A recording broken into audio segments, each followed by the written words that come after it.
Hi there again. I'm Dadhichi from astrology.com.au.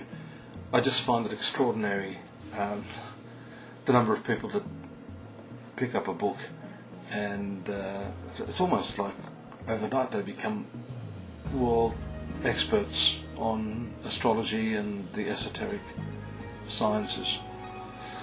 I've been talking to you about a few different techniques of revealing the future, revealing the character of people through some not so well known techniques. Recently I was talking about swara, or what is known as the breath, the study of the breath and its relationship to the greater environment, the celestial environment, and its connectedness to the solar and lunar energies. Tonight, however, I wanted to talk to you about some of the generalized principles of astrology and how they don't always work. In fact, some of my teachers over the last 25 years, teachers that are not that well known, teachers that aren't famous, but who have the oral tradition down pat and who don't rely on books as most modern astrologers do. These astrologers have been taught me that many of the principles that are found in the textbooks just don't work. What are we to do? Well, it's important to research your subject and not simply repeat verbatim what you've read or what you've heard from other people. The next time you talk to an astrologer, ask him, "Madam, sir, how many horoscopes do you have in your collection? And that prediction that you've just made, how have you come to that specific conclusion?" They'll probably stand there dumbfounded because no one asks. I think it's healthy to be skeptical, healthy to question and ask whether or not someone who is reading you, someone who is trying to give you information about your destiny, the deeper aspects of your spiritual unfoldment, they need to give you some good basis for the information they are providing you. Mostly in the oral tradition, these secrets are handed down from the teacher to the student, from the master to the disciple. And through this system of not just a verbal transmission, but some esoteric form of spiritual transmission, this knowledge is conveyed not simply through the technicalities, the technique, but as a real transmission of energy and understanding. I want to talk to you about some of these sorts of things as well, because we're here again in the spiritual aspects of this study, some very generalized statements. Let me give you an example technically. Supposedly, if you're born with Jupiter in the 11th house, either from the ascendant, that's the rising sign, or the moon, you'll apparently have a lot of money, a lot of friends, a lot of fulfillment in your life. Is that so? Well, I can show you hundreds of horoscopes of people born with precisely this position in their horoscope, and they have quite the opposite happen to them in their lives. They lose everything, they're very introverted, they have no friends, and mostly, if you ask them, their dreams in life just haven't been fulfilled. Here again we have to think logically and without the superimposition of the books and the opinions that we've heard from other people to come to the conclusions that in reality work.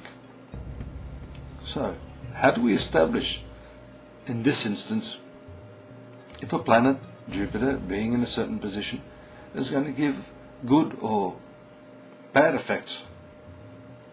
Think rationally.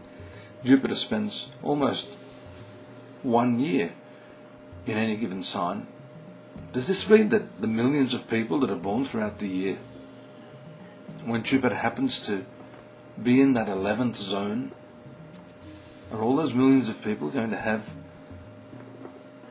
millions of dollars in their bank account, important friends, and fulfillment of all their desires? Absolutely not. You know what I'm getting at. If Jupiter is in the first degree, the last degree of the sign, it won't function properly.